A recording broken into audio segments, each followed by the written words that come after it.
Hey everyone, before we start this episode of Elevator Pitch, talking about friendship with Liam Cullagh, just want to let you know that we are officially on YouTube now. That is right. You can find us at Elevator Pitch Podcast on YouTube, full-length episodes from here on out, all on video. We've thrown a couple of the old ones on there too. Yeah. Our world-famous Robert Eggers episode. With Will Angus. Yeah, Harrison Ford, 1989. that was a good one. Rusty Featherstone talked to Orlando Bloom. Did he really? Yeah. You can see it all in crisp, clear HD video, folks. Except for the newest one, which is a little bit of technical issues, but we'll get those right. But the charm Right, yeah. makes it all the better. It's really good. Yeah. Anyway, like it, subscribe to the page. And when you're cooking up your Brussels sprouts in the air fryer, our faces will be on your laptop right next to you. All right. Enjoy the show. See you in the kitchen. Ladies and gentlemen, we are so back on Elevator Pitch. Before we get started, what's your guys' Subway orders? Real quick. I can't say. You can't say? Not on mic. I can just... I'll get kicked out. Any answer for you? No. Do you like Subway at all? Is anybody pro Subway? I love Subway. Big sub and a tub guy. Take the bread out. sure. Give me the vegetables. If I was in like like the salad sub. if I was in middle school after like a basketball practice, I'd crush Obviously. a $5 foot long Basketball Yeah, practice. Be all in. a pre-inflation $5 foot long. But anyway, welcome back to Elevator Pitch. We are talking the movie Friendship and buddy comedies, and to do so, as well as Will Peters. Hello. And the other voice you hear, Hello. host of the AF TV pod, Hello. and close buddy of mine as of 30 minutes ago. Yes. Yeah, Liam Cullagh. Thanks for having me, guys. Oh my God, thank it's you an for absolute being pleasure. here.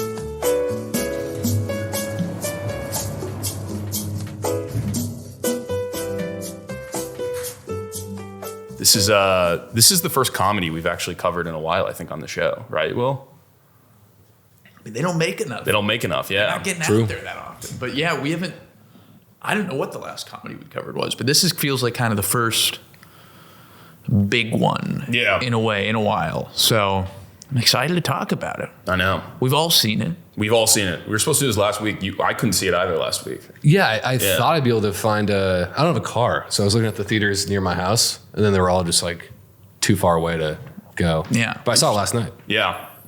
Well, are you a Tim Robinson guy in general? Like, I think you should leave. yeah. Big Tim Robinson guy? Huge fan, yeah. So do you think that when you were watching the movie, we were like, because Will, I remember you said, I'm concerned about how it will extend itself into, How it'll translate Yeah. to longer form. Yeah.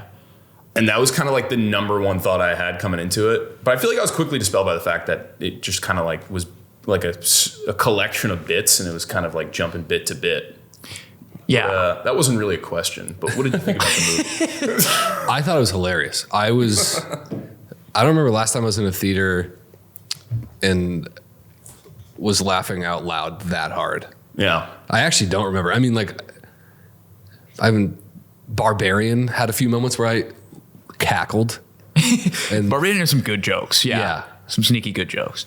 But no, it was so fucking fun. It was an amazing time. And it's nice when everyone in the theater is laughing at different shit. And that was Yeah. one of those movies where it's like, you could tell this one guy was getting got by this one thing. Yeah. Tim was doing. And then this other, I think several times I laughed hard, but my favorite was when it's Conor O'Malley off screen. This is my favorite joke of the movie. Yeah. I don't think we ever should have left Afghanistan.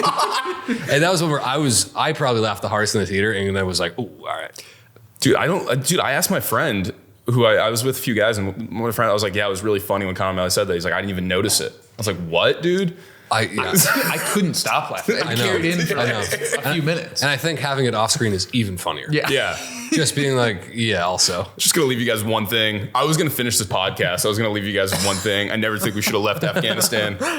I mean, it is great to imagine that would be that's like purely like an 80-yard joke in a way where they're just like, and we just like want to hear something off screen, so it's Connor, you can do whatever you'd like. Yeah. And that thinking that he could come up with that right there would be a speed.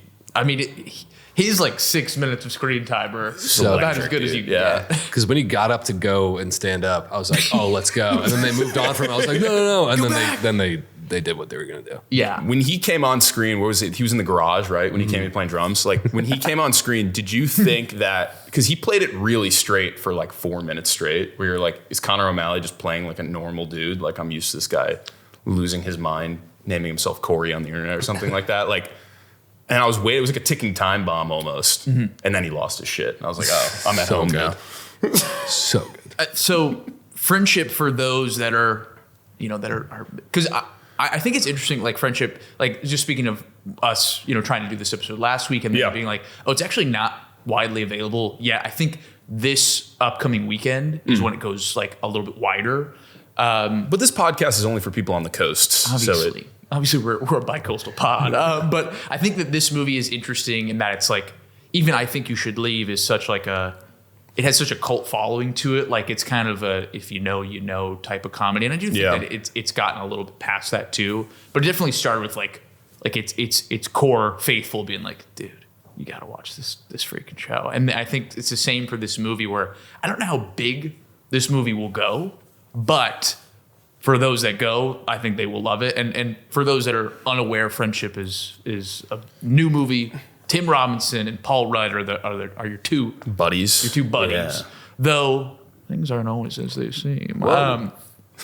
It really then just becomes like a, Tim Robinson trying to, learn about male friendship, trying to get in there and see what it's like to be a man with buds. And it really does, like you were saying, it does just kind of delve into kind of extended bits, which is kind of how like in the early 2000s, that's what comedy was. Like the through lines for these movies were always pretty loose. Yeah. The Farrell McKay stuff was always like, this is the world.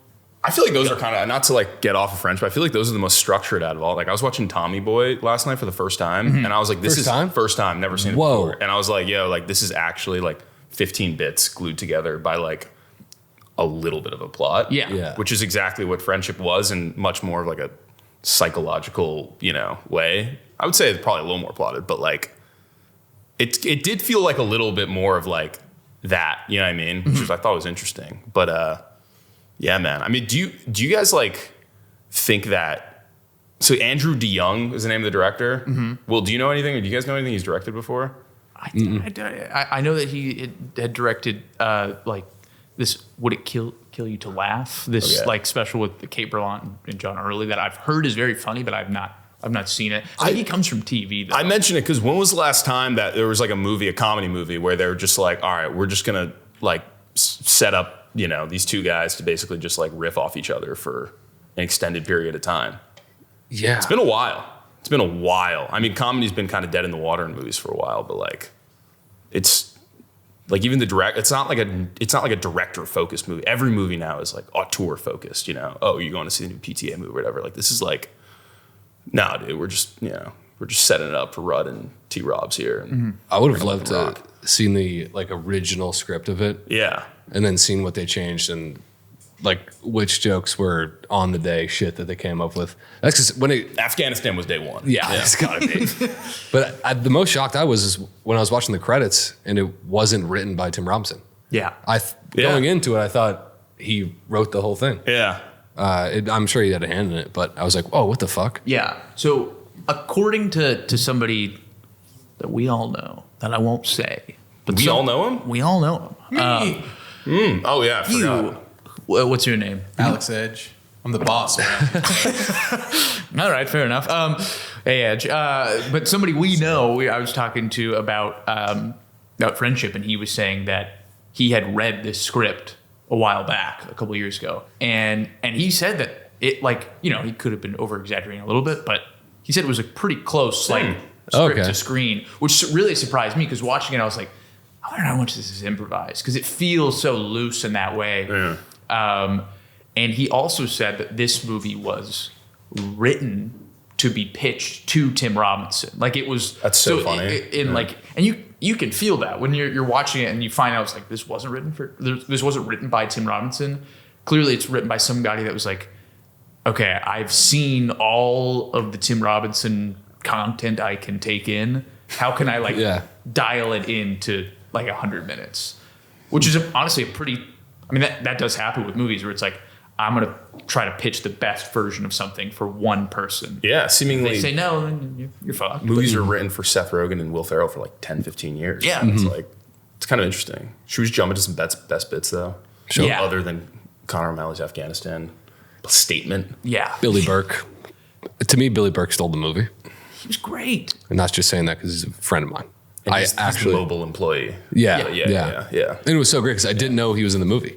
Oh, really? No, so I was just like at the theater last night, and he came on screen, and I just went, oh, like literally just said that. I had a couple beers before the film, and I was like, oh, and everyone looked at me, and I was like, oh shit, God, some guy from New Jersey's here. Oh, bada bing boom. But his costume, the ponytail, dude, I love a good rat tail. and then his delivery and timing of the whole scene, it was like I was like dying laughing, then I'd start paying attention, and then dying laughing again. So this is something that I find a lot with young actors. I'm talking to two young actors here. Is that like, do you ever notice that like a lot of times when there's like someone in their 20s in a movie that they don't feel like a lived-in person in a movie? Because you're like, either in the sense that like, you're like, oh, they're not like from like a theatrical like background, which is like totally fine. But it's more so that like they're more of an individual personality than they are like lived in the movie. It was the complete opposite way I felt. I was like, dude, this guy like works in this fucking mobile store. Yeah. Like, No, that's a good point. I think that goes for everybody in this movie. Like the ensemble is so strong where Yeah. it's like everybody that pops up, you're like, I think this is like a real guy. Like I think that's like a dude that works at this. yeah, and he's like, I gotta go get a Red Bull from the gas station during lunch. I was like, Dude, when you say lived in, yeah. expand on that for me, please. Yeah, I would like to. Well, it's funny you asked that, Liam. I mean that like, and Will and I talk about this all the time with like Instagram face, for example, like people who are like really hot and they're on Instagram and then all of a sudden they're like a blue collar worker in a movie. Yeah. You know? And like, I think people that are like interesting in movies are always like people like Billy Burke or someone where it's like, I'm not saying Billy Burke's your friend is not a, you know. Watch your damn. Say he's not hot. Yeah. All right, I've dug myself in a hole here. I just think that like he looks like lived in with the rat tail and everything like that in the movie. You know, it's like He can pull it off. people are more concerned about like their off-screen brand a lot of the time, and that bleeds into the way that they like present themselves on screen in movies. You know? I totally agree. Yeah. I mean, yeah, when you're now I'll dig myself a hole too. when you're watching a movie, especially a movie that's supposed to be really weird, and everyone's just like jacked and hot. Yeah. Like, all right. So, I've never seen any of you guys at Subway. Like, what the fuck? I'm there all the time. Yeah. Never seen a 10 at Subway in my life. I feel like I can't recover from my take there, but let's. No, I think that's what this movie does really well. I think that's like part of Tim Robinson's whole thing, that what makes all of his sketches so interesting are oftentimes not even like the characters he himself are playing, which are always like, you know, very, very specific, very unique characters. But it's like the character he's facing off against in one of his sketches where you're like, is that an actor? Is that, and you like look and they're like, they have like an IMDb profile and you're like, where the hell did they find this guy? Like, like the guy from like the, you know, the, I think you should leave, like the one about the cars, like the one of the first OG. Oh yeah. I think you should like that guy with the hat where you're just like, who the fuck is this guy? Yeah. And like, where did they possibly find him? Ruben Rubasa. Yes. And it's like, this must have been written for this guy. And it's just like so often in his sketches, it's like the guys that he's dueling or, you know, he's you know, they're just like, they feel like real people. That's what comedies usually are, or they should. I mean, like, you go back to like Dumb and Dumber or something like that. Who's the cop? I forget his name. He can't drink water, though. Yeah. Never seen it. Oh, my God. Wow. Really? That's my Tommy boy. Yeah. Dude, you'd love it. I know. It's a classic, man. I don't know how the fuck I haven't gotten around to it. Actually, when We're going to clip that now. please. When I was looking up, I was just like, oh, yeah, what are my favorite buddy comedies? I was like, holy shit, I've missed a lot of buddy comedies. I got to like look at a list of them. I was like, I got some work to do because holy shit. Have you seen I Love You, Man? Yes. Okay. Great. So, like, I feel like I Love You, Man in this movie I've never said this on a podcast before, are in conversation with each other. Wow. Yeah. Hello. But it's funny because like Paul Rudd, I feel like is like vacillating between the straight guy and like absolutely insane in this movie. Like every time you think I guess he technically is, but then he's like wearing like a cravat around his neck and smoking a clove cigarette, and you're like, this guy's also just completely fucking absurd. So I don't know. I think it's interesting that they're like he's like riffing on his own personalities in buddy comedy movies almost. And another great bit from the movie was hold him back. Yeah. What am I paying taxes for? Hold them back. He like hates the cops. So, yeah, just calling cops pigs out of like two guys in their 30s, 40s in a sewer, just being like, pigs are so fucking funny. Also, like he gives I forget the name, he gives the full name of the guy who's doing nights now after he wants to go back. He's like, no, they already got like Jeff, like Cronenworth or something like that doing nights. I'm like, dude, there's something about the way He's crushing. Yeah, he's crushing. The names were great in this movie too. Craig Waterman is just like, that's something. a good name. That's something. I was like, I do a lot of Craigs. Yeah. So I was like, I appreciate how funny Craig is. You love a good Craig. Yeah. Do you want a little trivia right now? I said, you want a little trivia right now? I'd love I some. guess. All right. Yeah. Name the person to the other than Craig Waterman. We got. Oh my God! Never mind. They don't have last names on IMDb. God damn it. That segment blew. Yeah, fucking hell, man. Not like me. Okay, Who who are are you? you? Michael Ellison. Michael? Dad? Who's that? I'm a media student that Will Peters is very good friends with. Oh, you mean Michael Elson? Sorry, what? Michael Elson. Are you just on Will's Instagram right now? No, don't look at my phone. We're friends. Is someone's bio media student? That's buck wild. Hey, brother, put anything else up. You heard of Michael? That's insane that you just did that. One of Tanner's recurring bits, and also now that we're on video, I feel like it's probably something we should re-explain to audiences is that Tanner will just take the persona of random people that Like friends, which is, just to be clear, Yeah. Friends, ex-girlfriends even sometimes? My dead grandfather. Yeah. Really? Yeah. All right, Tanner. He was Frank. The dead grandpa is a recurring bit, actually. Yeah, and he's racist. Yeah. He was, yeah. Just dark Nardwar. He's a bad dude. But yeah, Michael Elson. Sure, yeah, he could be in here. No, I think back to Get on track.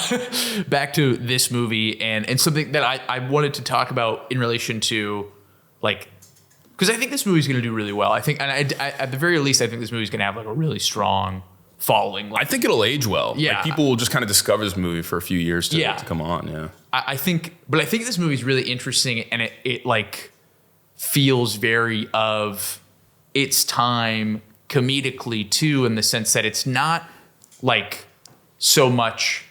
It's not like a feral like buddy comedy. It's not like Step Brothers. It is very clearly trying to do things like, whether it's visually or with its music, where it is trying to like have the like kind of the feeling of like a more of an artsier movie almost. Like it feels like it's really trying to be like, this is an A24 movie. Can you believe it? And it was like, this movie was made and then sold to A24. Like, A24 did not produce this. I didn't know that. They bought it. And it's interesting to think of this movie as being like basically almost like designed to act kind of like in a more like play almost a little bit more artistically than like straight down the middle, like guys on the couch just yucking it up. Like it especially like it gets kind of dark there for bits and does some stuff. I love the angelic choir, just music moments. Yeah. I thought it was so funny. I love that shit. Like, I am a big music guy in sketches, and I that was fucking killing me the whole time too. Because it's usually like him standing and watching shit, Yeah. or just like Like he's- zooming in. the garage is opening up and he's standing there. That part killed me too. Where he's just like, I mean, it feels honestly like very similar to like a lot of the stuff that AFTV makes here, and like stuff that you've written and the different folks here have written. I mean, I must say, it does feel that way. Where there's more than meets the eye to it. It's trying to be more than just like a two-hander with two people just, trying to make each other laugh. Like, it does feel like it's trying to, with this, like, I don't know if it's always like there's some things where it's like, like his nose bleeding just like at different random points. Like there's some things where like, that's why I wondered how much of it had been improvised. Because by the end of it, I was like, I wonder what was really left on the cutting room floor here. Because it feels like there are certain joke threads that kind of come in and then disappear almost. And I was wondering, like, kind of how we've talked about where it was like how there are like two cuts of Anchorman, where there's like the one that was released, and then they're like plot, and then there was like the one where like we also shot 2 other hours that we could cut. The alarm clock, I think, is the name of the plot to like blow up the San Diego Zoo or something like that. Yeah, and so it's like there's certain like recurring like motifs in this movie where I was like, I wonder if this had a bigger part beforehand, or if this is just like a little flourish of like, and now here's this too. And I thought this movie was very reflective of like the type of movies that are in theaters, where like they don't like. It almost felt at times like that this movie was like almost even like overcomplicating itself a little bit. Like, and I still really liked the movie. There was a few times where it just kind of felt like I was like, I don't know if I'm just saying there was a few times where it was like I was like, I don't know if I totally follow where this is headed. Yeah. And then Tim Robinson would come in, lay down a fucking zinger. That's the thing. It would always win me back with bits. It did. It always won me back. Yeah. Like it's obviously its bits are the moment that I almost like was like a little more. It was so distant from what was going on in the movie. It was right before the toad licking scene. God. And then when he was like extendedly in that subway, and I was like, dude, I know he's just going to order a sandwich and wake up. And I was like really, really hoping that would happen. And the entire theater just like lost its mind when that happened. I was like, all right, we're all the way back now. So good. Yeah. And then it just finished strong there too, Yeah. And back to the thing where it's like, because when I was watching it, there was one joke where I have a like different directions, but the same premise on like it was like the would you rather thing. And I was like, oh, holy shit. Like, and there's a few moments in that where I'm like, oh yeah, this is kind of like the nosebleed thing is something we would do. And I was like, oh yeah, this is written by a guy inspired by Tim Robinson. We are guys inspired by Tim Robinson. Yeah. This is all Tim Robinson. I'm a hack. I'm going to kill myself.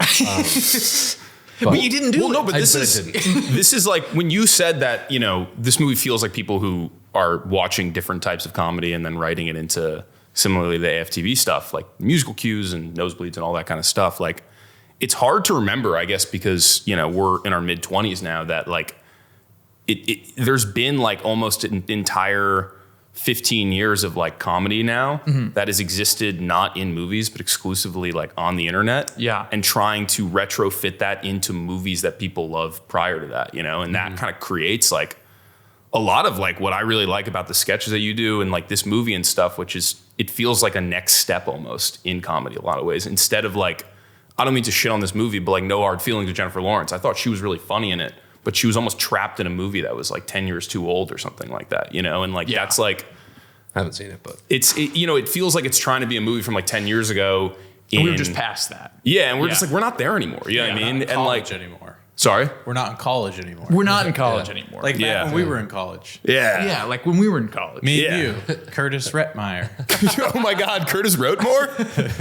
Bingo. That's it. That's not. We just pronounced his name Curtis Rotemore. I don't know why. I don't think he was. I don't think he liked it very much though. Be like, I can see that. I didn't. You're Curtis Rotemore, right? And he'd be like, it's Reitmeyer, man. Get it right. But yeah, I don't know. It's funny because like I love You, Man is like, I was telling Will, like that's like a top 5 comedy for me. Like I love that movie so much, but like that movie would suck if they tried to exactly make that movie today. Yeah. But the more I think about it, I'm like, oh yeah, like some of my favorite sketches ever are they have a song that's like not funny, but it makes the sketch so much fun. Dear Sister and shit like that. But I feel like in comedy movies that kind of gets left on the table, especially in the trailers and shit of comedies where it's the music matches what's going on. And there's just so much like missed opportunities in music in comedy movies, I think. And I thought this movie fucking crushed it. Yeah. Crushed it. Whoever did that shit, kudos. Yeah. You guys want to do an acapella of of a song right now? We probably should. Boy, you should know this. That was awesome. That was so funny. Jason Derulo, DeLuca Heights. DeLuca Heights. Yeah, I think that's a good point though for both of you. It's just like I think that this movie, to me, I think this movie will age even better too. Just or at the very least, like this movie is kind of like the perfect encapsulation of like where comedy is currently and like where I think it's going to live for a few years. I wouldn't be surprised if we see it like a lot more comedies like this that are trying to do like the exact same thing. Whereas, like 20 years ago, it's like, a feral comedy comes out and it's like, okay, how can we do this, but with Jay Baruchel? And it's like, well, yeah, I guess you can try. And Don't it's talk like, shit on Jay. I like Jay. We go back. But it's like, they're like, every one of those guys are like, can we do one of these with Martin Starr right now? Can we do one of these, like, how can we keep this going? Star's going to shave the beard. We got him. So I think that it's like, I think we're going to see more movies like this where they, they're trying, different, just because comedy is also like, it is so ingrained into the internet and like, it's so like, such a broad spectrum of like where comedy lives and people have like, I feel like they've gotten even more like specific with the type of comedy that they like. Yeah. Like, I don't know that you can really just like drop a broad comedy into theaters anymore. Like, I think like No Hard Feelings that you're saying is trying to be like, yeah, it's just like, funny, like here's Jennifer Lawrence. And you're like, I don't know that this just comedies are like, as we make more and more stories, you gotta be like so specific. You gotta nail something like so hard. Like that Afghan joke that Connor O'Malley hits. So you're like, that is so specific. This character is a freak. Like it taps you into something and like it just like makes that scene. Whereas like, if you just have like a kooky guy in a scene, you're like, yeah, all right, we've seen like weird dudes. Even when he's in the meeting with the company, and what is he like?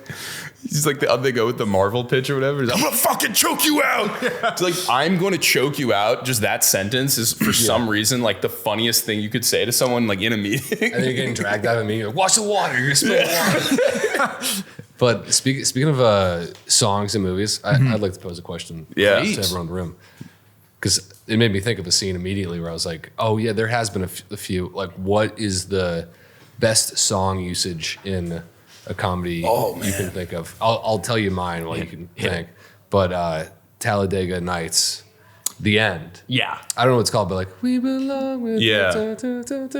They're running slow-mo. And I mean, that scene's so good. And what I didn't know until recently is that Sacha Baron Cohen pitched the Kiss ending. That was not the original ending. Oh, really? And he pitched it to Adam McKay, I think like on the day of it. And Adam McKay was like, oh, I don't know, like kind of have the ending already. And shit. He was like, it's going to take 5 minutes. Yeah. Let's just shoot it, if that's how it went.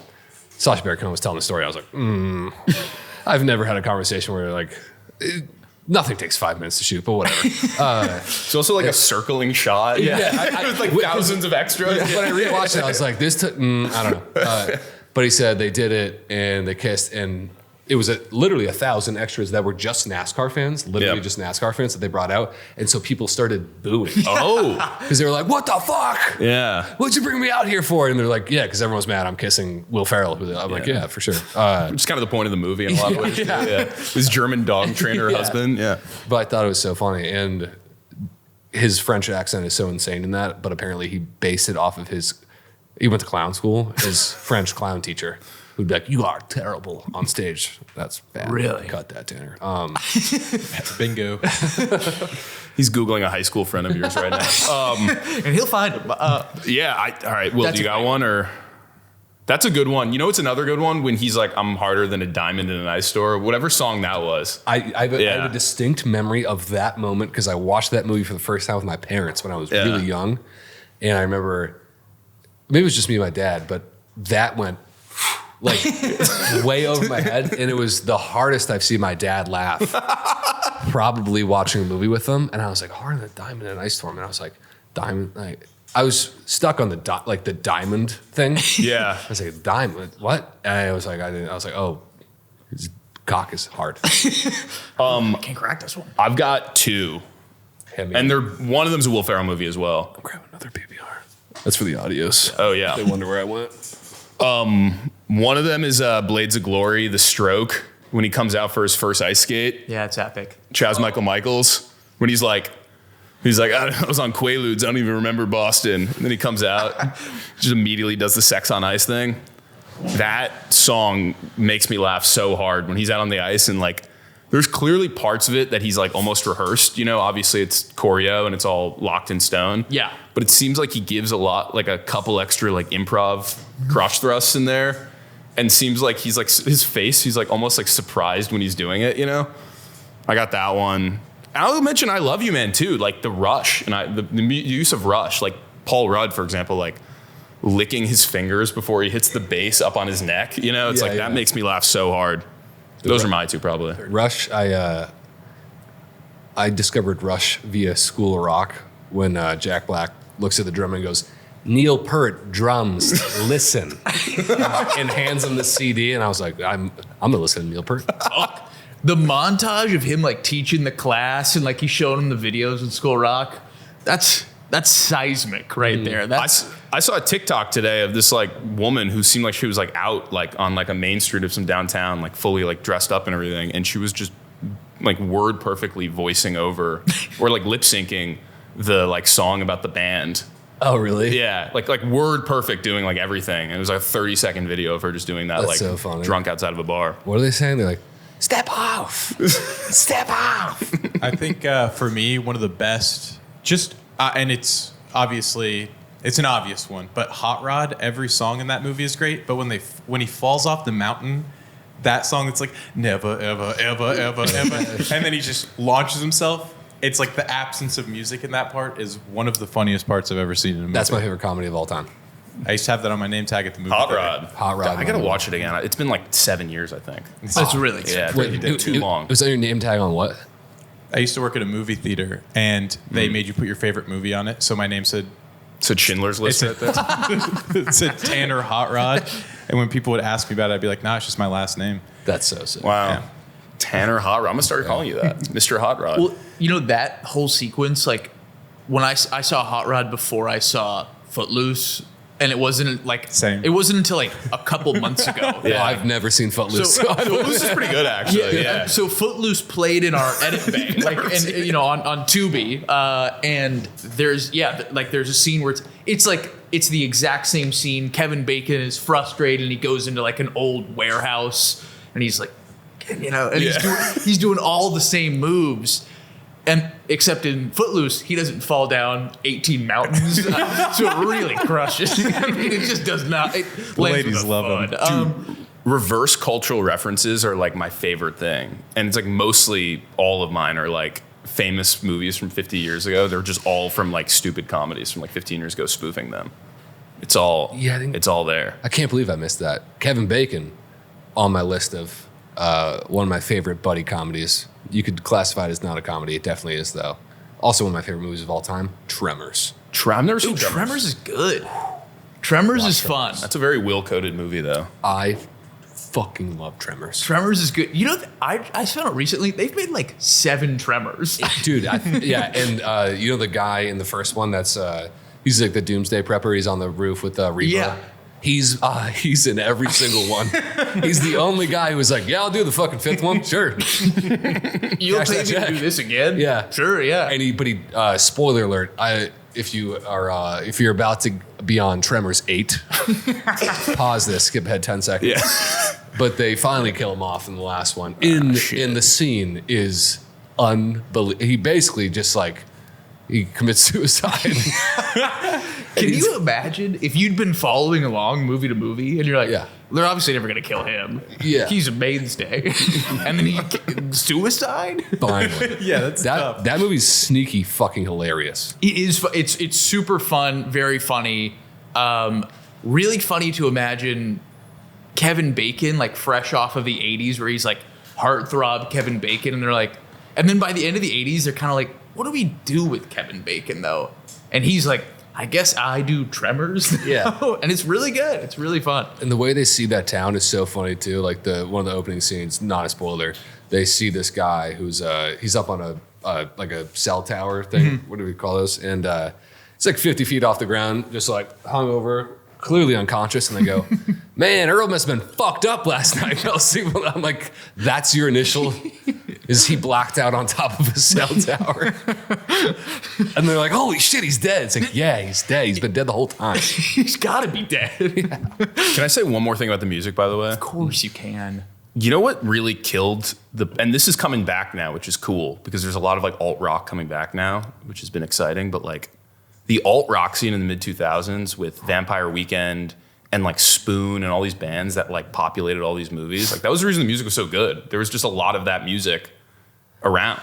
I also think that era of rock, like 1998 to 2005, is the funniest shit to use in video still. Yeah, like A-Punk in Step Brothers, when like the nachos are going, it's like, I can't imagine that movie without that song playing right there. Dude, yeah. I've been listening to this song by 3 Days Grace. Which one is it? I'll pull it up. But Played 9 Riot. seconds in the... it's not right. It's but it's been fucking killing me. I'm like, I have to put this in some video. I don't know. Never Too Late by 3 Days Grace. Or is that it? Yeah. So you guys... 3 Days Grace, sorry. But you guys used a ton of music in your sketches and that, like, is there like a thing with YouTube though? 'Cause, Will, you were telling me that, right? Yeah, I know it's that. I mean, like you still can't unless the owner of like a copyrighted track is like you cannot use it. Yeah. Like for the most part, you can pretty much use anything. You just can't monetize it. Interesting. Yeah, we've pretty much stopped unless it's absolutely necessary because we looked back and we're like, we left a lot of money. All right, wait, I'm gonna jump around some more buddy comedies. Just so you know, we have hit 30 minutes. You know what? I'm good to talk a few more if you guys are. Yeah, go for and it. if Curtis wrote more, I'll go with that too. He's I don't know probably about Curtis, but I know that, and you tell me if these work for you. Whose acquaintances are these? No, you're a tough guy because a lot of people just post pictures of you. I think those are like guys I met after shows. Could be. Were they cool? They're good dudes. I'll keep running it back. They heckled me hard, man. Double check that those aren't like friends. Like, what are you thinking about? I wrote down a couple other ones, like if we want to go older. I mean, I mentioned Blades of Glory, which I think is another one of my favorites there. But even older, like even like Kingpin or like Midnight Run, which gets into the. Never seen. You ever seen those? All right. Wait, what are some on your list right there? Yeah. That we haven't discussed, I would say Shaun the Dead. Yeah. Never seen it. Totally. Have you seen Hot Fuzz?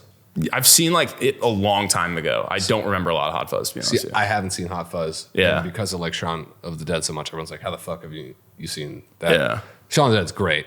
Shaun of the Dead's really good. I consider Men in Black. Yeah. Yeah, for sure. The first one is amazing. I threw Goodwill Hunting down there for a fun time. Yeah. Kind of. And then Without a Paddle, more than two guys, but growing up was talk about not like Seth Green? Seth Green, Dak Shepard. Right? Dak Shepard, Yeah. Matthew Lillard, sneaky Anthony Starr is in the first scene of it. He's the friend that dies. Okay. That is fucking the boys, Homelander, and is that who? That's everyone, right? Yeah, it's like those three. But that's just a good like guys going into the woods comedy movie. We don't get enough of those. Amazing soundtrack, not in a funny way, but I think it's the song. It's by the Faces. What the fuck is it called? Shit. Poor young grandson. I like you singing it better. Oh, I know. Yeah. Totally. I do. I have no idea what it's called. Fuck. Anyways, great soundtrack. Yeah. In that comedy. I feel like the ensemble is like another gear of these. Like Hangover is like the biggest one, obviously. But like the four dudes, like I was going to mention Eurotrip. Yeah. I always have a soft spot for. I haven't seen that in so long. I gotta rewatch that. Fred Armisen in that movie makes me laugh so hard. He's like on the train. And he's like, scusi, and he keeps touching his thigh. I don't think you do it today, but They won't let you, and won't let them decide who they are. dude, what about Sideways? Anyone rock with Sideways? Yeah. Yes. Sideways is good. One of my favorites. Never seen it. It's Dude, I got a fucking lot of work to do. Sideways is pretty. It'll take you step dark outside for a places second? though. Sideways is because Sideways is about like couple of high functioning. Well, maybe not even high functioning. You mean high functioning novelists? Sure. Yeah. Synonymous with alcoholics. Oh, is that the wine? Yeah, it's Paul the wine- movie. the wine I got it. roaster with one, Giamatti. It's really good. Some of the best buddy work you'll see. Yeah, Thomas I mean- Hayden Church. Yeah. You need to get your crank worked, man. Is it what he says? Giamatti up there with Leo on best freakouts in movies. Leo, John Malkovich, Paul Giamatti. That would be off the top of my head, top three. Just What about hilarious. Philip Seymour Hoffman? Oh yeah, Yeah. What was yeah. that one? Charlie Wilson's War. You seen that? He breaks the glass. Yeah. In Boogie Nights, when he starts crying. Yeah. Fucking idiot, man. Wait, Tanner, can you do your... Tanner did a Philip Seymour Hoffman impression literally today from Mission Impossible 3, and it blew me away. like a where's the rabbit foot? Not to put you on the spot. I mean, I'll try and do Yeah. it the same way as I did earlier. It kind of blew me away. Really? I'm gonna hurt you. I'm gonna hurt her. I'm gonna hurt her real bad. I'm gonna make her cry. She's gonna scream your name, Ethan. It's pretty good. Like I've never seen that movie. I just fucking love that. Dude, he freaks out for like 30 straight, like, where's the rabbit foot? And then he goes right into that. I'm gonna hurt her, Ethan. like you were just talking about Mission Impossible 3, and then you like broke into your Hoffman, and I was like, wait, hold up. That was like kind of good. Like Exactly what he sounds like. because he's so subdued for like stretches of that movie. I just watched it last night. We've been re-hitting all the Mission Impossible movies, and I mean, dude, what a powerful performance! That guy steals the show. It's unbelievable. Yeah. He should. Yeah. People should make him like a popular actor. What do you think he's up to nowadays, Dude, Wow, dude. Don't do our boy like that. Speaking of that, what do you think to nowadays? Does that one work? Nope. Tucson 3 months ago. Dude, and The I'm, ha-ha hole. yeah, dude, I feel bad. It's like I probably know these people. I mean, I'm at the bottom. Dude, give me who? How, well, Why don't you just scroll down his tag I'll photos? keep going. Yeah. You guys yeah. keep Well, like talking the to photos that he's posted from 15 no, you're not. years ago. You're not. I exist. restarted my Instagram when I moved out here. Oh, that's good. That's Yeah. good. Yeah. It's all was all smart. sketches.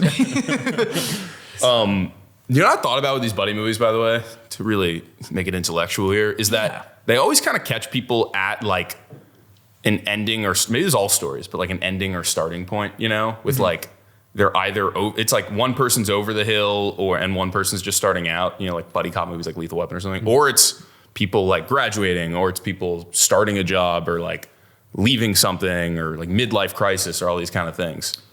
I don't know. It's like I've been reading a lot of log lines recently because I've had to write some. It's like, give me some examples. And so many of them start after. Yeah. Like I've read zero that say before. It's always just after. After. Those are exactly how they start. Yeah, like Wedding Crashers one, they're like, oh, we're not that young anymore doing this. Like after crashing 80,000 weddings. Yeah. Yeah, I don't know. I think it's also when like men are at their most vulnerable, and that's when these movies work the best too, you know? Where it's like you need these guys to feel like a little insecure about themselves in order for these movies to be kind of interesting in a way, you know? Yeah. I think there's like a big element with buddy movies. We've already mentioned several like road movies, like journey movies, like where it's kind of just like the movie starts and you know, this is common with movies that there's like, you know, it's a journey, so to speak. But there a lot of times with buddies comedies, like it's literally like they're Tommy Boy, or you know, Dumb and Dumber is a road movie. Dude, I can't believe his dad died in Tommy Boy. I didn't see that coming, man. Brian Denny, man. That is kind of a huge fucking twist. I was Yeah. like, what the fuck? Yeah. It hurts. Sorry, I interrupted you though. For the right reasons, though. So, but yeah, I think that's a real thing with. But it's a lot of times it's like one person at a low point, you know, reaching out to another, like finding another person. It's a lot of times it's with buddy movies. It's like bringing somebody into it, or you're kind of like forced to be together for something. Yeah. And the guy bringing into it is like he seems like he's on top, but he's actually in a crisis, and the other guy, you know what I mean? It's like all that kind of stuff. Yeah. Yeah. The last thing I wanted to mention before we probably get into pitches, Other than Afghanistan. well, I want to do like 20 minutes on that, but because I got shit to say, is Liam. Originally, we were going to record an episode about David Wayne. Yes. You brought up who's your favorite. Yeah, favorite director. Yeah. yeah. Comedy director. Yeah, for sure. And David Wayne of Well, what I watched in prep for that was Wanderlust. I watched the regular cut. You told me to watch the wacky cut. Wanderlust Bizarro cut to me, and it to me is the hardest I've laughed watching anything, and suck on it. If it is my homeless blank brother, how the fuck are you?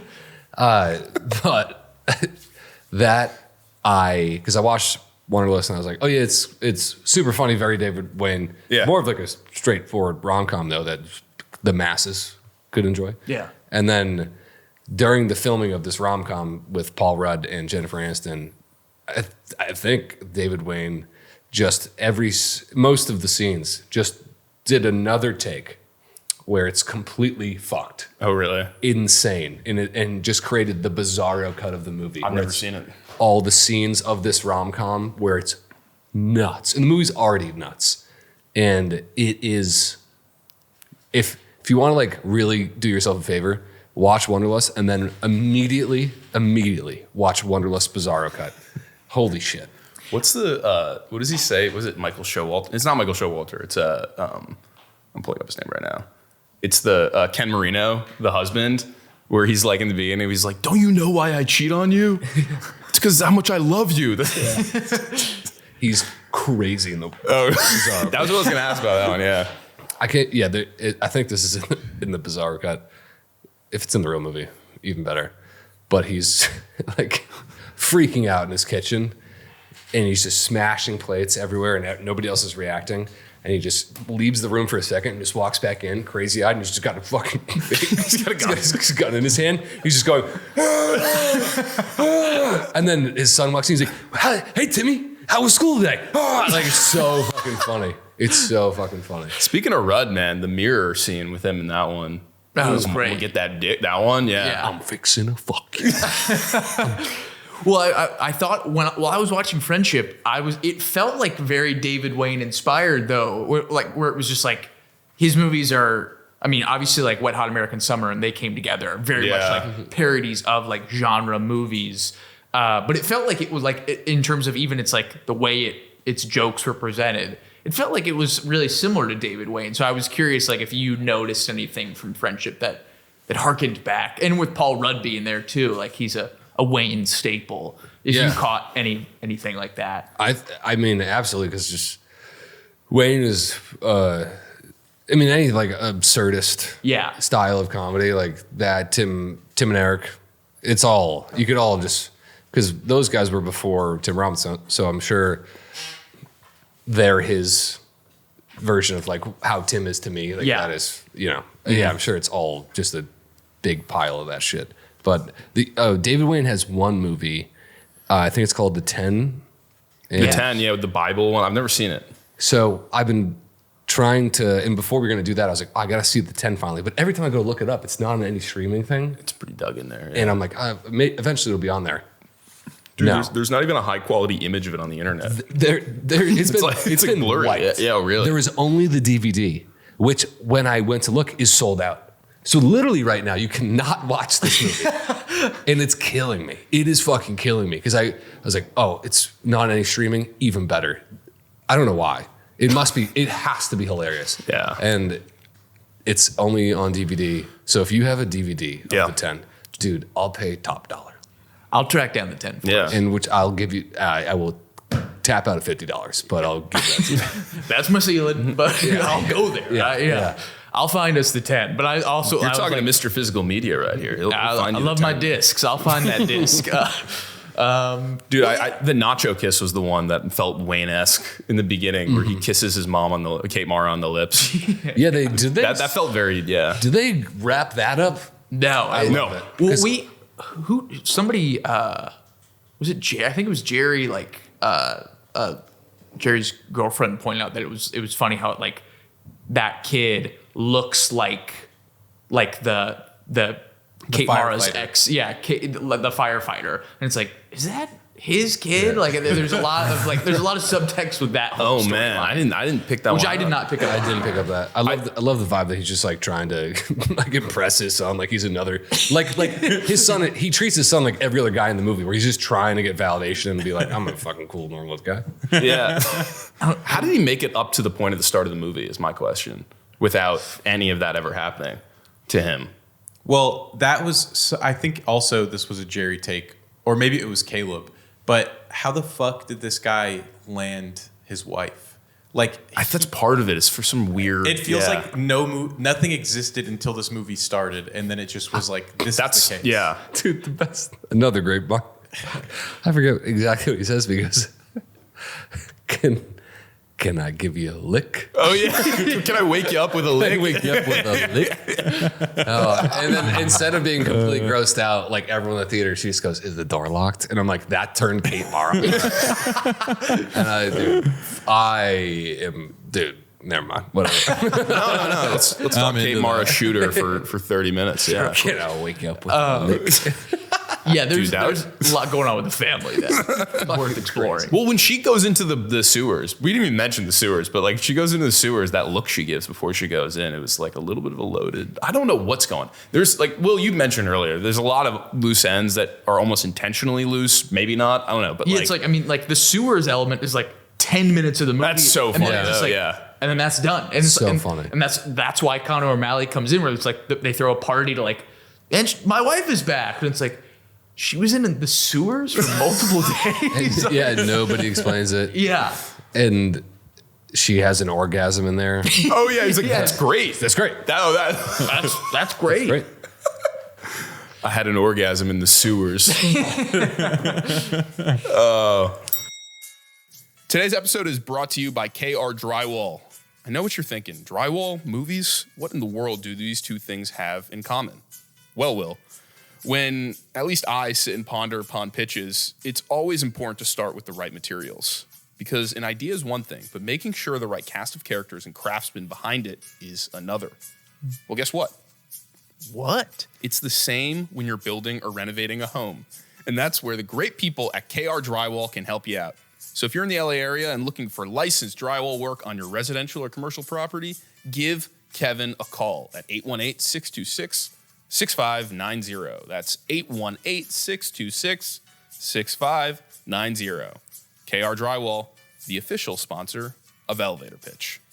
When DB Wetwall won't give you what you need because they're just so fucking greedy. Hit him up down at KR Drywall. Yeah, fuck you, DB Wetwall. All right, Fuck DB Wetwall. now let's get to the pitches.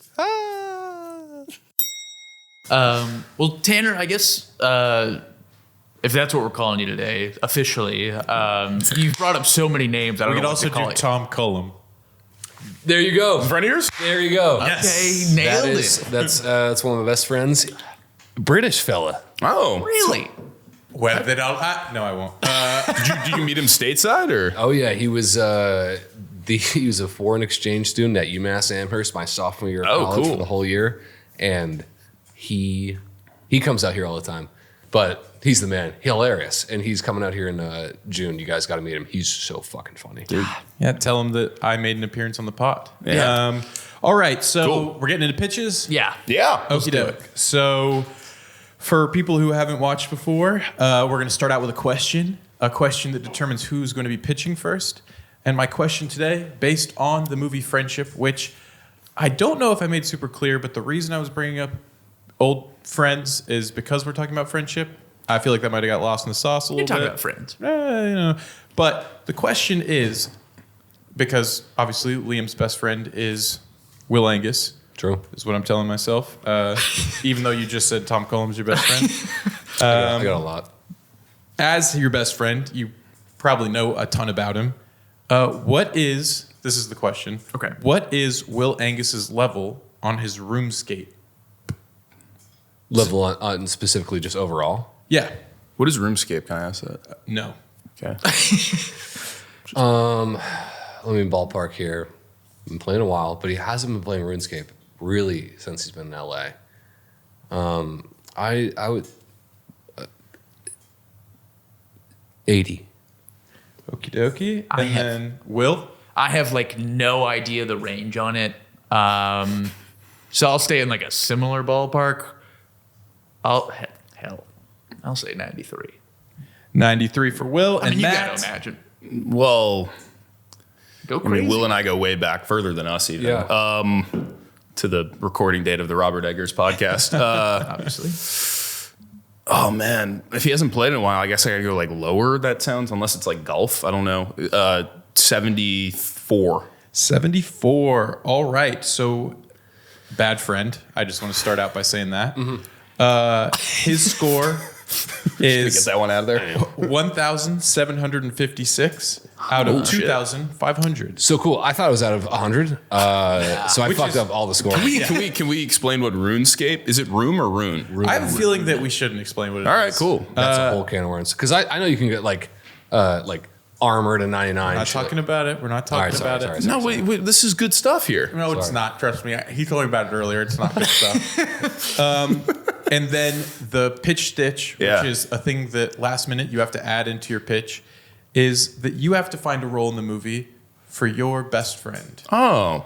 Wow. Easy. That would have been funnier Yeah, if we you have to gotta- find a role for one of your best friends in there. One of mine? No, it's Or like just one of the guy like Tanner somebody mentioned. keep- Yeah. A role for Michael Elson. Yeah. Who, like, I should say Introducing was the my media teacher. student. Honestly, I'd change it. You have to find a role. No, for the all guy right, well, I mentioned. all right. I want to. What is it? Curtis Rittmeyer, Michael Ellison, Dude, I feel like we shouldn't put Tom Cullagh these guys. on blast. Yeah, I mean we can, sure. I say we put him Can on I, blast. can I find a role for you instead? Yeah, I like that. Okay, you have to find a role Yeah. for me. Because you fit your this best movie friend. pretty well. Perfect. Unless it's Every one of us has to But be in this Tanner's movie not my somewhere. best friend. I want to make that very clear. we are best friends. I'm going to his bachelor party. Can and I- I was in True. the running for best man. Can I tell you something that I've been thinking about Tanner a lot? Please. There's a liquor store across the street from where we are right now, and I consider myself to be really friendly with the owner and then the younger guy that works there as well. The younger guy, we talk about Batman comic books, relate about a lot about that shit, and the older guy just always go, "How's it going, sir? How you doing today?" That shit. I'm in line today, and I don't even see Tanner walk in. So his head pops up, full smile immediately, and goes, "Hey, brother," like something like that, and you're like, "What's up?" And you just made like you guys are just bouncing back and forth. And I was like, "What the fuck is this, dude?" Well, what I probably said was "compa." Yeah, that was it. Yes, Not even because close to what I said. I don't know what it means, but he says it to me, so I started saying it back to him, and now we just kind of have a great rapport. Now imagine you walk in there, me with Tanner, where they've such a connection, and I'm also there, and I'm like, what's going on, my man? You guys still doing drinks here? Still snacks? You guys still do That's that guy. The longest conversation I've had with him was because he knows Rhino dick pills at the front. Yeah. Sorry, Yeah. derailing this podcast. No. I have a monthly subscription. You can keep going. I hate this But podcast. there was a day where they were like 2 left. Yeah. And so I go, "People are really fucking coming in here and buying this shit?" And he goes, "Yeah." He goes, "It's like the same couple of dudes. They're all homeless guys." Oh. And I mean, I think he just like, it's probably like speed at Oh. a certain level. If I you- thought it was speed for your dong. I think it is, but I think if you just pour some chlorine on it, Yeah. dip it in the hot tub, and throw it in its meth at that point, you know? You dip it in one of the pickles in a bag. The Rhino pills are like they're like Blue Chews before the gentrification. They're Yeah. Blue Chews are yassified Rhino pills. You know that's That's so well said. yeah. There's also a homeless guy out there who I've 3 times now bought mayonnaise for. Oh, Because the first time I was walking by him, he was like, "Hey man, do you have any like Mayonnaise? $1 to spare?" And I was like, "No, I don't have any cash on me. Sorry." And he goes, "Could you buy me some mayonnaise?" And I turned around and I was like, "Yeah, I could buy that's you some so mayonnaise." that's so specific Yeah. that I will have to buy you mayonnaise. I could buy you mayonnaise. And I went in, and the owner was like, "You're getting fucking a Gatorade and mayonnaise? What are you doing?" It's one of the things I do. Oh, and some rhinos, please, too. Yeah. Then I come in and I'm like, compa! All right, so we're going Will first, then Liam, then Matt. Oh, I gotta finish it. And you can do whatever friend you like. It doesn't have to be the friend I named. Okay. Cool. Great. Sweet. Will, are Yeah. you about ready? Yeah. Okay, go. All right. My movie that I'm pitching for buddies everywhere, a buddy comedy, if you will, is called This League. A week after the league pod? I know. Well, sports were on my mind. We did a sports podcast last week, and I just can't stop thinking about Talk, Peters. sports. You guys ever heard of them? This League stars, get this, Adam Sandler and David Spade, all right? Good. And it's directed by a Sandler original, Dennis Dugan of Happy Gilmore fame. He's also in The Howling. It doesn't matter. The log line for this movie is two old high school buddies reunite and spend a week reconnecting and bonding over their shared love of MLB minor league baseball. Ooh. It kind of spun to This League. MLB minor league baseball, based primarily throughout Montana and Idaho, focusing on the exclusive Pioneer League, which is kind of like an independent league. And to close off that log line, things do not go as planned. So these two guys, let's call them Adam and David. Kind of running off the dome there. These two guys, they reconnect. And because they know they played baseball together, kind of like a grown-up situation where all these guys got back together. They played a little basketball. They played baseball in this one. They get together and they decide that it'd be a fun idea to reconnect and to go travel throughout Montana and Idaho, where this is real. There is the Pioneer League. It is a part of the minor league system. I sponsor it. Good for you. Yeah, Pioneer Online. And they decide to just travel from ballpark to ballpark in these random nowhere towns in that area of America. And it's kind of think like this is like a real pain, or like even more recently Sacramento, if we want to go there. But without probably the Holocaust is not involved here, or Michael Aragano, if we're talking Sacramento, he's not in this. But my friend Grant, my best friend, is in this because he's obviously going to be star shortstop. Let's call him Doug Watkins. He played ball in South Carolina, and I think that's part of their journey is that they've both found this. Their shared love of a player in like the Mets farm system is this young guy, Doug Watkins. And they're like, I want to see Doug play. He's over in the Pioneer League right now. Let's follow him for a week. And as they're following this guy, and they're kind of like, they found a guy that this reminds me of you when you played as a kid. Which is probably not true. Can you imagine David Spade on the diamond? Nobody can. But they're traveling through these states here, and they kind of quickly see, they're very different phases of their life. Sandler's a family man. Spade, always the wild card. All right, let's call him the ladies' man. Can we? He's a bachelor. He's out on the prowl. And I just want to run through some hijinks that this movie may entail. Yeah. At one of the games, they happen to be in the seats that are selected to go and be on the field to do one of the games. The Atlanta Braves do this where you have to race it's like the Ghost or something. There's like a guy that's extremely fast. Well, instead of there just being a really fast guy in the Pioneer League, it's just they bring two people on the field and they have to race like each other. And we start to see throughout the movie that these guys are getting competitive, and as they're racing, like Adam Sandler, he's like trying to best David Spade, and he just kind of subtly trips him. And David Spade falls and breaks the shit out of his arm. Just snaps his tibia, his fibia. It's all snapped. He's like, oh, fuck. And he's got to take him to the ER in the middle of Montana. And so then, they've got to go to the neck. He's like, I'm not giving up on this. Even if my arm is broke, I'm going to see the Idaho Jackhawks playing the Delaware Dungies. And they get there and they're playing. And so, we see them in all these different motels and stops throughout the Midwest here. This is very much road movie. And I really just I've always liked the Sandler Spade dynamic because I think Spade is so good at the buddy role. Obviously Spade and Farley were made to do that. But Sandler's a really good sub if you got to get somebody in there. I think that the way they play off each other, and I really think this is just a bits-laden movie, with this really niche, minor league baseball scene surrounding it. So Is there much of a plot? No. I think I heard it. But are there bits? Yeah. You gonna laugh? Sorry, what? Oh!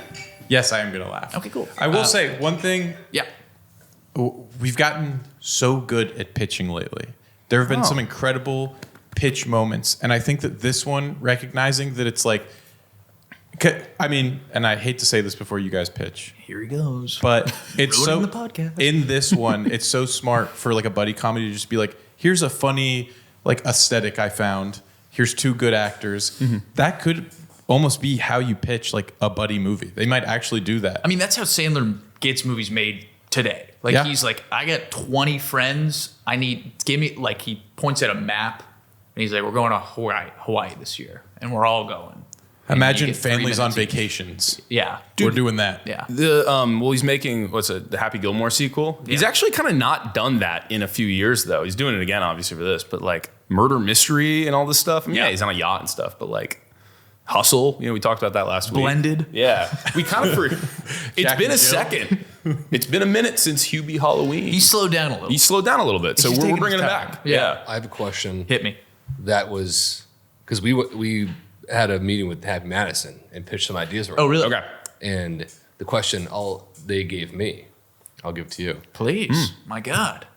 Where's the heart? Where's the heart? Oh, Well, obviously, the heart, what we'll come to discover, is in this great country.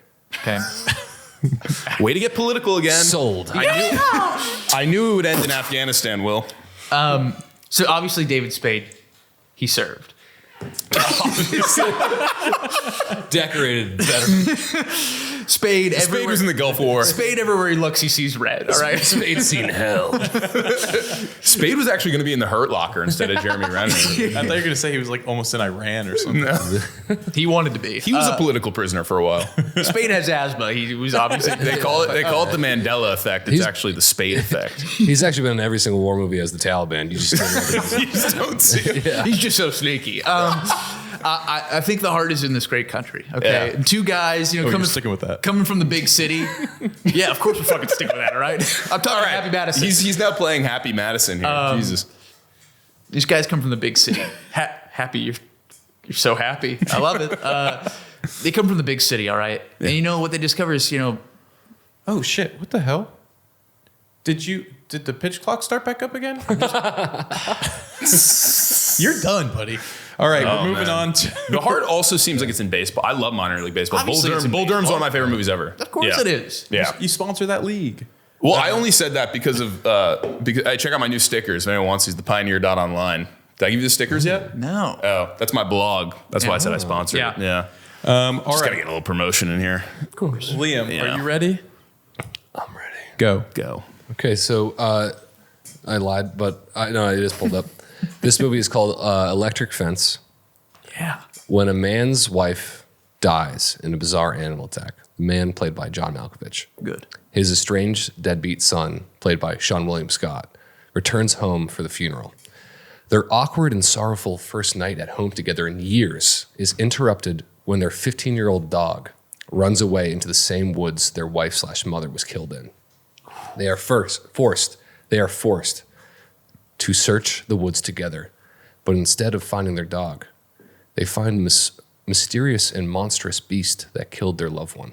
Ooh. Their reluctant search turns into a passionate hunt for revenge. Yeah. Oh.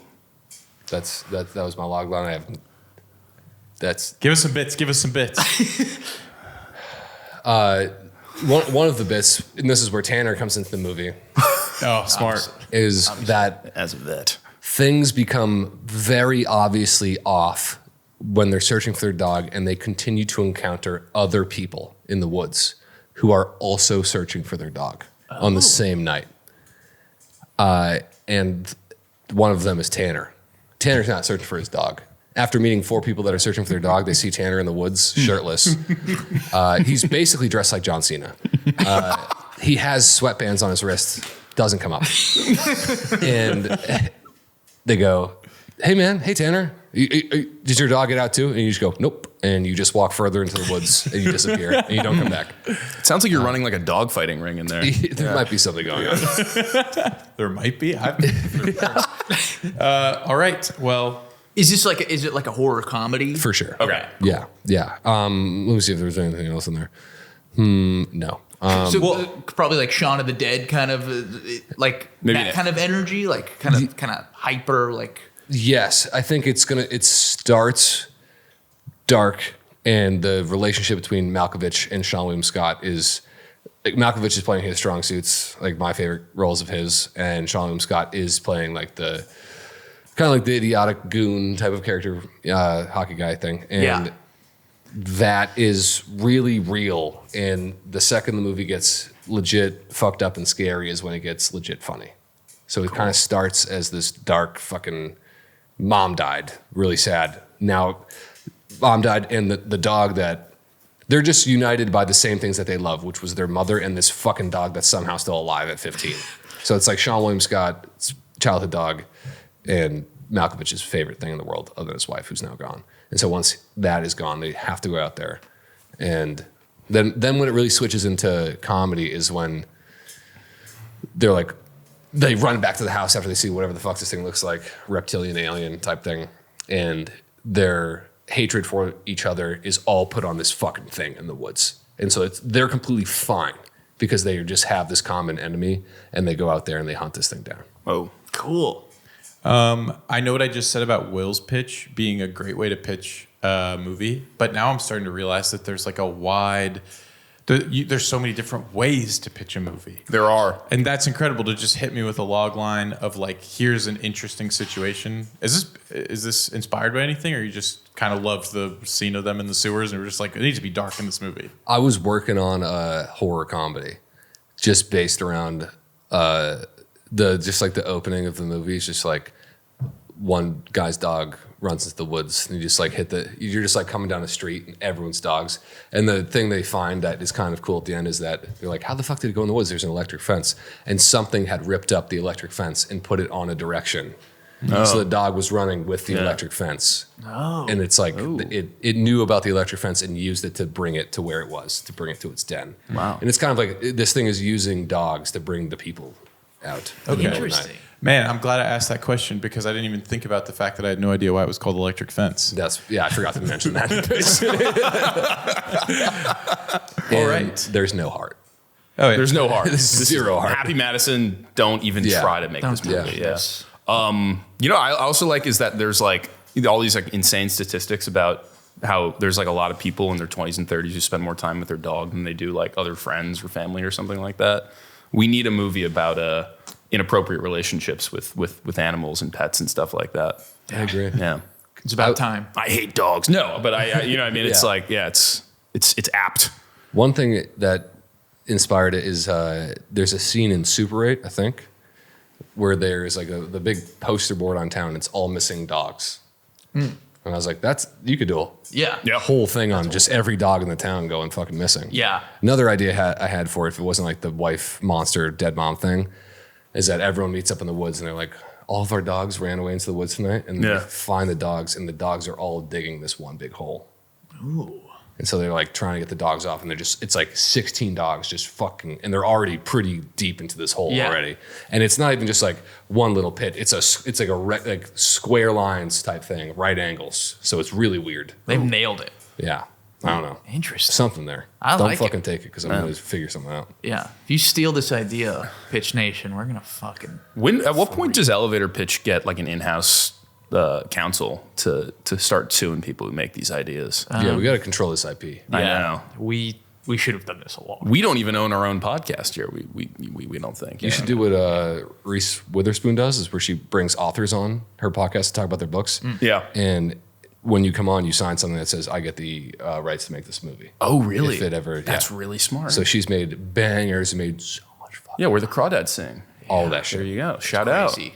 Kind of sounds like a very creatively unsatisfying way to run your life, but No. probably a good business move. Yeah. She'll come after you once she hears that. I Yeah. don't give a Fucking fuck. kill you. Was she buck 50? I could take her down. All right, well, fair enough. Oh man. Yeah, she's not a $1.15. She might be a buck. Matt, are you Yeah. ready? Yeah, I'm ready to go. Go. All right, guys, I'm going to bring everyone to the world. Hold my legal pad. I'm going to start over. Oh, That's okay. all right. I've blown this entire thing. All right, guys. 1 minute gone. I'm going to bring everyone to a world that I'm very fond of. Bar trivia. For a movie that I'm going to name In Jeopardy. All right. And Columbia Pictures is making this movie, and that's going to come up later. All right. Obviously. We don't always do studios, but this time I'm going to. Of course. A down on his luck bar trivia host stakes a brilliant town drunk on his quest to clean up in time for the Jeopardy Tournament of Champions. He's talking about a town drunk. He's old. He's washed up. He was on Jeopardy 30 years ago. And these bar trivia hosts, you guys know that they go like every day to a different bar, and basically that's like their full-time job. No. Yeah, so like they run these businesses. These like trivia enthusiasts run businesses where they go to different bars like Monday, Tuesday, because each bar has different trivia night. And they're just like trivia guys, and they're like trivia masters basically. And I always look at them like, damn, like I want to see one of those guys in a movie. So the idea behind this movie, we got Stephen Hobshaw, all right? He's played by someone I think who's very funny, and he's an actor in his 30s who should be in a buddy comedy, but his movies have not been good enough yet. Okay. His name is Jimmy Tatro, all right? Okay. And Jimmy Tatro is... Love Jim. Yeah. What? Love Jimmy. Love, there you go. Yeah, and friend. he's going to be paired with an old comedy legend, the town drunk. All right. Can I pause you for a second? Yeah. What'd you say about his movie so far? I've said that like I thought like he has not gotten a starring role so far. Yeah. Okay, cool. Yeah, but I also said that like It's the only movies I've ever been in is a Jimmy Tatro movie, so it's just I haven't seen that movie. it's cool, whatever, man. Matt, can I talk to you outside? What movie was it though? The real Bros of Simi Valley movie. I haven't seen, but like that's his only movie. Just keep going, man. Just keep going, Coach. All right. Anyway, Tanner, just delete the rest of my clock, please.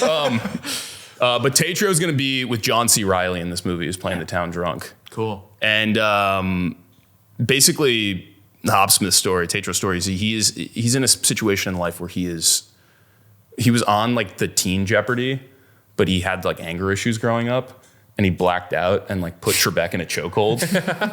And he was banned from Jeopardy, but the only thing he's good at is trivia. Like he's just a trivia savant, you know? That's beautiful. And he's got this ex-wife who's going to be played by his actual love interest in real life, Zoe Deutsch. Is that how you pronounce her name? Yeah.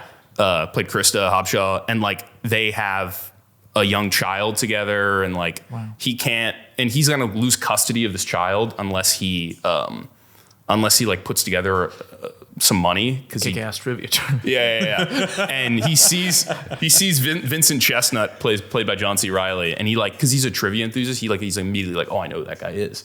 That guy, you know, in '88 went on an epic run in Jeopardy, and he goes like, oh man, like this guy's a nutcase. And the thing about Jeopardy is it does change as the years go on. Trivia does in general, like pop culture references and all this kind of stuff. So like, even though this guy's like a legend at Shakespeare and geography and stuff, like he hasn't seen TV in 15 years. Like he doesn't know what's going on. So it's like, this is basically like The Color of Money meets like Slumdog Millionaire meets like Rain Man a little bit. And they're going to go on the road and they're buddies, and like, I want like insane. We haven't gotten insane John C in a while, you know. Steve Brule's been off the air for a while. Very true. And in a way, Tatro to me is like, he's such a good straight man, even though he's like playing absurd a lot of the time. But like he can be, if like the town bumbling drunk is like who he's on the road with, can be hilarious, like sniping people like in like a normal person's personality. You know what I mean? Mm-hmm. And yeah, they're going to go on the road. They got to get to LA for the taping of Jeopardy because he's going to be in the Tournament of Champions. But, you know, Jeopardy doesn't know how crazy he's become, basically. But Tatro's banned from Jeopardy. So, like, it's going to be like a whole thing when he gets in there. And he's going to have like a redeeming moment where he's like on TV and he's going to like prove his worth to like his child and his ex-wife, you know. That's beautiful. Unstoppable style with Chris Pine, you know. And it can be done. yeah, and like I also, this is going to do with the director, all right? So I wanted a comedy director, and I'm like, damn, like who's a comedy director today? It's so hard, you know? There's not a lot of like movie comedy directors. There's not as many as there was 10 years ago working, you know? Mm-hmm. And I was like, damn, like I bet like Bill Hader, because he's directing a ton now, would want to direct something like this. So Bill Hader's also going to play like the Ken Jennings, who's the host of Jeopardy now, but like the Ken Jennings type, like That's fun. sniper, like Scooter McGavin, like trivia champion. Yeah. And he's going to be like, fuck this guy, dude, you know? Yeah. And he's also going to direct the movie. Yeah. And my buddy's in it. I got to shout out my roommate Noah and my other good friend Mert, because I've gone to Henry Merton. There you go. Yeah. I've gone to trivia with him a ton in the past couple of years, and that's probably where it's. They're just like at one of the bars. I think they're going to be at one of the bars, but they're like, I'm interested. Keep going. in like what's that Stallone climbing movie? Where Cliffhanger. Yeah, Cliffhanger. There's like in like this happens in the '90s way more than it happens now. But there's like the MILF guys in American Pies. And there's like two guys who like recur for no reason in like 3 parts of the movie, and their like weird C plot resolution is in like the ending credits for no reason. They're those guys. Okay, cool. Sick. For some reason, they've like appeared in like 3 bars across the United States. Yeah, They're on their own journey. yeah. I really fucking love that. Yeah. Yeah. That's something that should be made. That's There got you go. green light all over. I burned it right now. Green light all over. I'm glad I won you back after accidentally insulting you twice now on this podcast. After burning that bridge both times. My best friends in the world, you guys. You don't get it. We're used to talking to ourselves, and we're sitting in the rafters, man. You know what I mean? And We're way off the field. we're off the field, man. No, Same, dude. I got subbed in once, and I have not been put back in the game. but yeah, that's in Jeopardy. I love it. Oh, Columbia Pictures because they own Jeopardy, so they're going to be yes. branded and all that. Yeah. Genius, yeah. I got to say, one of the things that I really like about this idea, and that I think is the reason that you win this episode, is because I just think the idea, like, that's so smart to take a Jimmy Tatro who clearly has a lot of potential, Yeah. and pair him up with an all-time comedy actor, Yeah. just so to like get people in the theater for John C. Reilly, have them stay for Tatro. Yeah. I mean, dude, Real Bros is like obviously awesome. I haven't seen the movie yet. I'm going to watch it now. But Real Bros is really funny. I was really thinking about like, because he plays like the fourth build a lot of the time in streaming comedies. Like theater camp. Yeah. Theater Camp's a great example of one he's Yeah. good in, He's but it's like he great. gets like 10 minutes in Theater Camp Yeah. or something like that. Dude, have you ever seen him in that mockumentary TV show? American Vandal, also Yeah, made it's by my so friend funny. Tony Ascenda. Dude, There you go. That shit's insane. I'm like- That is one of my favorite things. And there's just no movies for someone like that to star in and be paired with like a fucking nutcase, like John C. Reilly can do. He was You know? just like, he was just in that feral. Yeah, like you're cordially invited. Yeah, yeah. And he's like, he's like a guy in that. I'm like, yeah. 6 bill. He stars in the Machine movie alongside Mark Hamill. That's right. Yeah. Oh, Which yeah, was yeah. a Sony movie. There you go. Yeah. I also haven't seen that. watched- Maybe I just don't know what I'm talking about. He's like a big movie star, and Dude, can I I'm talk out to you? here. Yeah, I do watched this one. Cordially Invited yeah. 2 days ago. And Oh. I totally forgot he was in that movie. That's it. Like, Yeah. and it's not his fault at all. You know, it's like I haven't seen it. you got to work. You know, it's He's in the new Scream. is he really? He just got cast in the new Scream. Oh, It's so interesting. sick. He's in I forget the other name of something that's coming up, but he's in 2 movies coming up where I'm like, the days of Tatro like comedic acting, I fear might be Are numbered. because is he's going to start doing really serious shit. He's that Interesting. good. Interesting. Because even when he's doing comedic shit, there's like the moments of him being embarrassed or sad or angry or something are so fucking good Yeah. Yeah. that I'm like, someone's going to figure this out soon. Well, he's really strong in theater camp too, where it's like because he's like good that in it. character is is very interesting, and he brings a lot of depth to a character that I think that is kind of like where a lot of his style comes from, where it's like you kind of instantly are like, oh, this is this guy, and then you're like, No, he's not. Well, that's why I wanted to cast him as like a trivia savant. Because Yeah. you're like, oh, this is like frat dude, Yeah. like dumb guy. He's He's fucking like, no, he's genius. actually like Cool. a savant with trivia. He's yeah. like a character actor with a shit ton of depth. yeah. He's got leading man written all over him. Yeah. Absolutely. American Vandal, he's Yeah. the lead and Yeah. carries that motherfucker. Yeah. And I don't think he's in the second season of it. No, different thing. Yeah. And the second season feels way weaker. Well, I think they canceled it after the second season, right? They stopped. Yeah. Yeah. they stop. I don't know. Yasenda made a bunch of other stuff. He's making the new Chad Bowers movie or Oh, really? show. Yeah. I read the script for that. Now I get to. I actually read the script for that. It's pretty funny. Yeah. It was fun. I did. Yeah. Actually, I can't say it's not show. It's not out. Yeah. Never mind. But I'll cut that out. We're gonna cut out all of it. So Matt won. Matt just quietly Do I won? won. Yeah, Matt quietly won. All right. Because I like both of these pitches, but I can't argue with that deep gut feeling that Tatro Riley could be the ultimate pair. Fucking God. Cool. That's so I smart. appreciate that. Yeah, I think that you should actually maybe write something out about I'll that. check it out. I'll do a little treatment. Yeah. Do a once over on that. I'll send it to my manager. He's right over there. Yeah. I'll say one thing about mine. The Malkovich thing, I was like, could be funny, but Malkovich isn't really the humor of the movie. Mm-hmm. I think Sean William Scott needs to come back because Yes. this isn't an original thought, but I saw this online. I couldn't agree more. It's like Sean William Scott could have had every single role Chris Pratt has gotten That's true. Yeah. Yeah. Yeah. had he not gotten a little bit too loose with the stuff he was doing. Yeah. You know? He had a run there where he was going, and then it was just Dude, I rewatched Goon the other day. Have you guys seen Goon? Goon Yeah. is- Not in a while, but yeah, it's a good movie. Goon Yeah. is good. Holds up like more than you would think. Yeah. And then so I go, I'm not doing anything tonight. Let's throw on the sequel, Goon 2. Goon 2. Goon 2 can't hold up. Goon 2 is a fucking amazing sequel. Oh, really? The Last Enforcers. Oh, yeah. Is it him again? Him again. Oh, I didn't know that. And what's his name? Ray Donovan's in there too, right? Yep, he's in there. Liv Schreiber, I think. Yeah. And Liv then Schreiber, yeah. Russell, Wyatt Russell. Great. I was about really? to cast Wyatt Russell in this movie instead of Tatro, and I was like, Former "Nah, hockey Tatro's player, funnier." yeah. Was Sean William Scott the guy that also was in the not Beverly Hillbillies? What's the redneck? Yeah, you're right. Using Dukes of Hazzard. Dukes of Hazzard. Yeah. Dude, that I've never was one seen of it. my favorite Really? movies Yeah. as a kid. Really? I love that shit. He's the funniest part of Cop Out, for sure. yeah.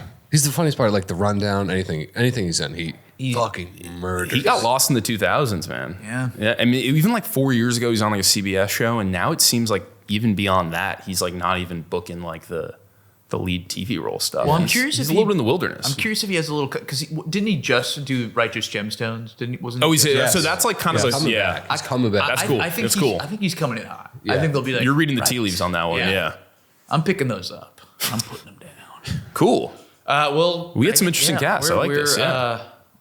Firstly, Matt, congrats. Well done. You Thank you. You really earned that shit, man. You did. And second, Liam, thanks for coming on. Thank you for coming having on. me. What an Yeah. honor. Yeah. Seriously. Anytime. Your pitch was a lot of fun. Yeah. I want to see Malkovich get a little more work these days. Yeah. And I know the thank you for me is kind of like silent and just kind of implied, but No. it's- I have no thank you for you. No. So, But yeah, I mean, I think that like we actually haven't really dug into comedies like ever on the show just because they don't release a ton of them. But like, I'm a huge fan of a lot of the stuff you do here, and this was really cool to chat comedy with you just in general. So Yeah, like, dude, this was awesome. Yeah. It was therapeutic. that's why we do it. we charge per hour, but we'll talk about that off mic. Anyway, Tanner, any last words? cuss someone out. All right. Go fuck yourself, Will. You're good. I will. For those of you, Friendship is coming in hot to theaters. Go see it. I think it's good. I think it's funny. Save Funny movie. Save comedies. Go see this movie. Yeah. Yeah. Don't let comedy die. It's on you. It's really fun. I had a good time, and I hope to get more movies like it because, I hadn't laughed out loud in a theater consistently in a long time. Except for Flight Risk, but yeah. And that wasn't even intentional. Oh, I think Elise is in that. She is. Yeah. And She was directed by none other than Mel fucking Gibson. Mel Gibson. living legend, Mel Gibson. Yeah. Do you know if Mel Gibson directed the audio only scenes of that? She was, oh, wow. She wow. met Mel Gibson. And he was like watching her do lines. Wow. Yeah. He's like, imagine Jesus has been lashed 40 times for this line. Go ahead and land the plane. I don't know how I'm going to say this. Have you seen Apocalypto? Say it in the language. Have I mentioned on pod the story of how I watched Apocalypto? I mentioned that. I think yeah. so. It's good. Nah, I'll say it again. I was like pretty high in college, and I walked Apocalypto. You know, like Apocalypto, and you know, sometimes on streaming they like forget to put the subtitles on.